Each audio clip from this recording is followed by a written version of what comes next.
Fer un còmic no només és dibuixar les vinyetes i posar els personatges aquí tirats, sinó té un procés darrere. És una cosa que es transforma. Potser ja està dintre teu, però l'has d'anar agafant el truquillo. A mi m'agrada dibuixar còmic perquè sento que puc expressar els sentiments que a mi m'agradaria explicar o que sentin els personatges a través de les vinyetes. Soc l'Uriel Sáez, soc estudiant i dibuixant de còmic a l'Escola Joso, Centre de Dibuix i Arts Visuals, i tinc 24 anys. Jo vaig néixer precisament amb el boom de tota manga i anime que va arribar aquí, veient Dragon Ball, One Piece i tal, tot es va incentivar una mica. Vaig començar a fer còmic durant l'ESO, quan em dedicava a fer dibuixos a l'agenda, a les llibretes i tal. Em va semblar molt divertit dibuixar i a tots els meus amics em van dir: si a tu t'agrada dibuixar, doncs tira't a dibuixar, i vaig començar a fer un grau superior de còmic i després vaig arribar aquí a l'Escola Joso. A mi m'agrada dibuixar còmic perquè sento que puc expressar amb el paper i amb el llapis els sentiments que a mi m'agradaria explicar o que sentin els personatges a través de mi, a través de les vinyetes. Fer un còmic no només és dibuixar les vinyetes i posar els personatges aquí tirats, sinó té un procés darrere. Comences amb una idea més general, passes per un storyboard, fas els llapisos acabats, passes a la tinta, acabes fent color i posant les bafarades i tot el tema de maquetació. El procés aquest és una mica com molt tu tancat a la teva habitació, no? Perquè jo estic dibuixant una cara i sé que a mi les cares no se'm fan fàcils, igual puc estar tota la tarda dibuixant un nas. Però després et trobes amb la situació contrària, que estàs dibuixant un paisatge i com se't fa és fàcil, i igual tires el paisatge en 20 minuts. És un procés en què tu t'has de donar el teu temps. Si no et surt el nas, deixa el nas tranquil, ja tira't a fer el paisatge i ja sortirà el nas un altre dia, potser.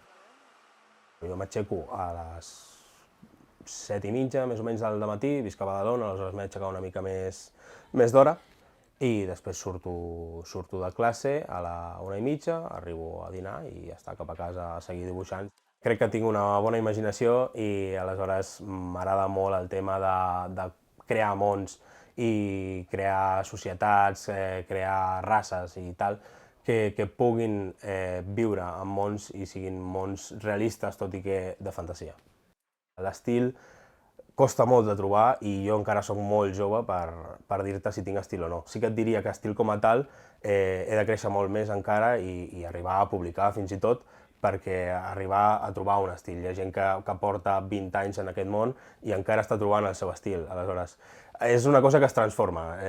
Potser ja està dintre teu, però l'has d'anar agafant el truquillo, al tema de l'estil. Desgraciadament, em sembla que la societat en general aquí troba el còmic com un element per entretenir els nens. M'agradaria que la gent que no llegeix còmic o que no el té assumit li donés una oportunitat de veritat, perquè crec que és un món en el que tothom pot arribar a tenir un moment en què diguis: aquest és el meu còmic, aquest és l'autor que m'agrada o l'obra que m'agrada. Sobre la intel·ligència artificial, hi ha dos bàndols molt caracteritzats. És un que és muerte a la IA i l'altre que és una eina de la que podem aprofitar-nos. És una eina perillosa perquè perilla la nostra feina, però crec que li podem donar un ús positiu i que ens ajudi a l'hora de processar una idea o d'intentar agafar idees mateixes. Bueno, sí, aquesta és molt maca, T'agrada més que aquesta? A l'hora d'aconseguir feina en aquest món, t'has de saber moure, has de saber parlar amb la gent, has d'anar buscant els editors, els has d'agafar. I per sortir endavant has de ser tossut. I sincerament crec que estic assolint el que jo em proponia.